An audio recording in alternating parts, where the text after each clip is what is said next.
Calum McFarlane. Calum, we really appreciate you coming out to talk to us. You've said before the game that recent performances have been nowhere near the standard, but what was your take on that performance today? Yeah, I thought the Forest game wasn't the standard that we know this group are capable of. A few games before that as well. I thought we saw some bright signs at Wembley against Leeds, so it was really disappointing the following game that we didn't back that up and repeat that. But I thought you saw the best sides of this team today, so I'm really pleased with the performance. Just want to ask you about Cucurella's position today. At times he was the highest forward. Must have been something you worked on and something you enjoyed today. He played really well. Yeah, we've got a little bit of an injury crisis at the moment with Esteval, Ali Garnacho, Pedro Neto, Jesse Derry now, all carrying injuries. So we had to be a little bit creative. We know it's not Cuckoo's best position, but even from left back, he's very good in terms of making runs off the ball and in behind fullbacks. And I thought we did that really well today. So it's definitely something we were looking to exploit and needs must at times. Levi Colwill today, you must be buzzing to have him back. I thought he was brilliant for being out for a year and to come into a game like this up against the firepower that Liverpool got. I thought he played really well. Yeah, I thought Levi was probably the best player on the pitch for me. He allows us to defend man for man on the last line, so we can be really aggressive. He can play. The left foot's a lovely balance in terms of when you're building up. I thought he did everything at a really high level today. And like you said, first game in nearly a year, it just speaks about his character and who he is. Yeah, we're going to throw it forward. Obviously, next week's massive game for the club, massive game for you. When do you start thinking about Manchester City in the FA Cup final this week? Or is that 5 minutes ago when he was walking over it? No, I think in this schedule and the level of opposition you're playing, you try and focus on the game in the moment, but you always need to have one eye on what's coming up. So it'll be the same when we're prepping for Manchester City. We've got Spurs coming up really quickly, so you try and get ahead of things, but you also have to live in the moment and focus on the moment. So we wanted to give everything we could to this game, and we've done that now. So we'll have a day off tomorrow and start getting our head around how we're going to prepare for another top level opposition. You said you wanted to give everything for this game. How vital was it to get a bit of positivity, a bit of momentum heading into that and get that losing streak to an end? Yeah, 100%. I felt like we could have won the game. That would have been even better. I feel like there were moments that didn't quite go our way that in my opinion, we deserved to win that game. That would have given us even more. But you're right. We've recovered a little bit from the Forest game. We've shown who we are as a group, who they are as people, and we need to build on that for Saturday, which will be another massive challenge. There've been lots of questions about this group of players, especially recently, especially after the Forest game, about the fight, the desire. How have you found working with the group?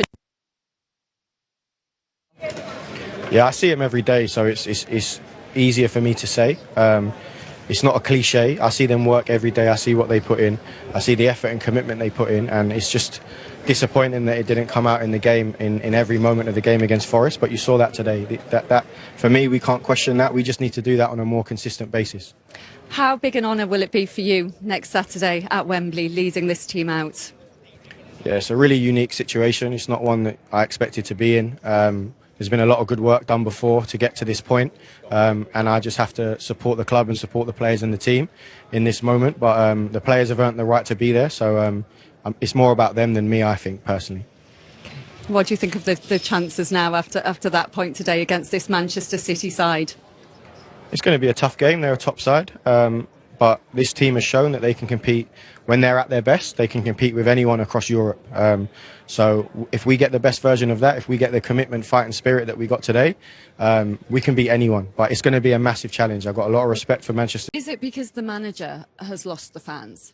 I think there's an element of that. I do think so. There is a bit of, slight unrest with the manager at the moment. Sometimes I think, because it was so good under Jurgen Klopp, that you got to park that. I think he's a one-off. I think the style of football was so exciting, so attacking. It's very difficult to live up to that. And unfortunately, I think the style of play, maybe some of the recruitment, have they been up to the levels? Certainly not of previous seasons. No, and I think that's disappointing the fans. And I think the fans are very knowledgeable in this stadium, and I think they know that is this the direction that we want to go, and I think that's where and certainly in the summer, then certain conversations have to be had about, do we double down and we back Arne Slot, or, is this the direction we want to go? And that's obviously the questions for upstairs. Does he deserve the opportunity to turn it around, Joel, do you think? He definitely deserves it, Linz. Like you said, Jurgen Klopp's shadow is in this club because he was loved by the fans. I don't think there's a better connection between a manager and fans in world football, and the players as well. It seemed like they loved him. And then everything goes swimmingly. Slot, but he won the league last year, Slot. And that's got to count for something. Here, and I just think there's lots of circumstances that have happened around it. So he does deserve. But sometimes in football you don't get what you deserve, and I think Quite often. Exactly, yeah. Well, you are a Newcastle fan, Lynn. So, I know all about that. Yeah. So, listen, I just think the thing that Xabi Alonso is available. I keep coming to that, and I think you look at the quality of the players that are here, the type of players that are here, the way that they play. The Liverpool board might think of moving. I don't think he deserves it personally, but it's a unique situation because Xabi was such a big player here, and he's been such an impressive young manager. And Arne, the game was breathless at times. What did you make of your team's performance and the final result? What does breathless means? End to end, lots of chances, ebbed and flowed. Yeah. What did I make of the game? I think we started off really well, scored a goal, got a big chance from a set piece where we were close to scoring the 2-0. Then in a quite a large phase of the game, we struggled to control their sixes, so they were constantly able to find them and then set up an attack. Unfortunately, like last week, we conceded a set piece, and that makes it really hard in a top game to win a game of football if you have a negative balance in set pieces, especially if you look at it. It was such a sloppy goal, or which word you want to use, but it wasn't a great cross and a header. It was just no one touched it and it went in the second post.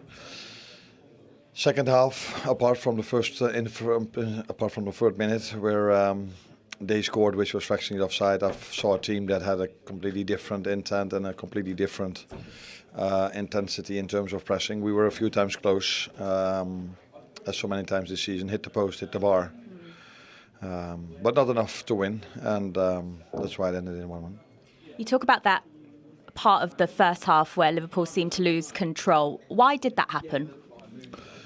As I said, we weren't able to control their players. They played with a lot of midfielders today, so brought a lot of players towards the ball, and if you then go man to man, which we didn't do, then you have a chance to control them. But we kept +1 in the back for reasons I think is smart, and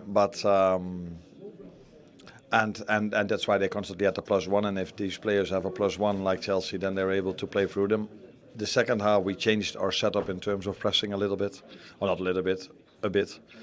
And that worked better than in the first half. Rio Ngamoa was really positive in the game, but then there were boos from some of the Anfield crowd when he came off. Why did you feel that was the right time to replace him? I don't think it was some of them. I think there were a lot that didn't agree with that change, which I completely understand if you just look at how he played. But it does make sense if you know that 3 minutes before he goes to the ground, with having problems with his muscles. And then when I asked him, he said, no, not sure if I can continue. Yeah, and then the idea was maybe not to take him off, but when he gave the signal that he wasn't completely ready to continue, then it makes complete sense. But I knew this would have been the reaction because he's such a popular figure and he played a good 65, 70 minutes, 65, something like that.